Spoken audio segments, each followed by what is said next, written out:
നവകേരളം പദ്ധതിയുടെ ഭാഗമായി Kottakkal government Rajas higher secondary സ്കൂളിൽ നടന്ന ലഹരി വിരുദ്ധ പാലാ പാർലമെന്റും ബോധവൽക്കരണ ക്ലാസും ശ്രദ്ധേയമായി. സ്കൂൾ ഓഡിറ്റോറിയത്തിൽ നടന്ന ചടങ്ങിൽ ജില്ലാ വിദ്യാഭ്യാസ ഉപഡയറക്ടർ രമേഷ് കുമാർ ഉദ്ഘാടനം ചെയ്തു.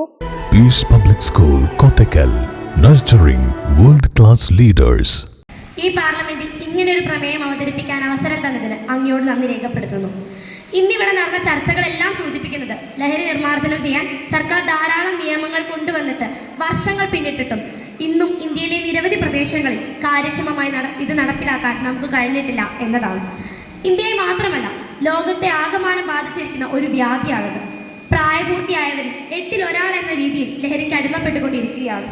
296 ദശലക്ഷം പേരാണ് ലഹരിക്ക് അടിമപ്പെട്ടുകൊണ്ട് ഭവിഷ്യത്തുകൾ അനുഭവിച്ചുകൊണ്ടിരിക്കുന്നത്. ഇതിന്റെ വലിയൊരു ശതമാനം ആളുകളും ഇന്ത്യയിലാണെന്നത് ഞെട്ടിപ്പിക്കുന്ന കണക്കുകളാണ് സർ. ലഹരി വ്യാപനത്തിനെതിരെയുള്ള വിദ്യാഭ്യാസ വകുപ്പിന്റെ ശ്രദ്ധേയമായ ചുവടുവയ്പായി ലഹരി വിരുദ്ധ പാർലമെന്റ് മാറി. മലപ്പുറം വിദ്യാഭ്യാസ ജില്ലയിൽ നിന്നുള്ള 4 സ്കൂളുകളാണ് പങ്കെടുത്തത്. ആതിഥേയ സ്കൂളിന് പുറമെ Perinthalmanna GHSS, Pulamanthole GHSS, Pandikkad GHSS എന്നീ സ്കൂളുകളാണ് പാർലമെന്റിൽ പങ്കാളിയായത്. ലഹരിയുടെ വ്യാപനം, പ്രത്യാഘാതങ്ങൾ, ഭരണകൂടത്തിന്റെ ഇടപെടൽ, ലഹരി നിർമ്മാർജ്ജന പദ്ധതികൾ എന്നിവയെക്കുറിച്ച് വളരെ ആഴത്തിലുള്ള അറിവുകൾ കുട്ടികൾക്കും അമ്മമാർക്കും ലഭിച്ചു. ജില്ലാ വിദ്യാഭ്യാസ ഉപഡയറക്ടർ രമേഷ് കുമാറാണ് ഉദ്ഘാടനം ചെയ്തത്.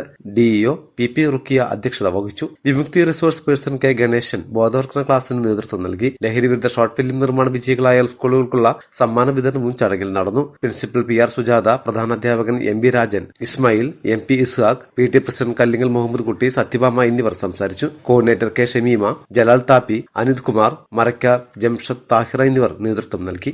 മലബാർ ടൈംസ്, കോട്ടക്കൽ.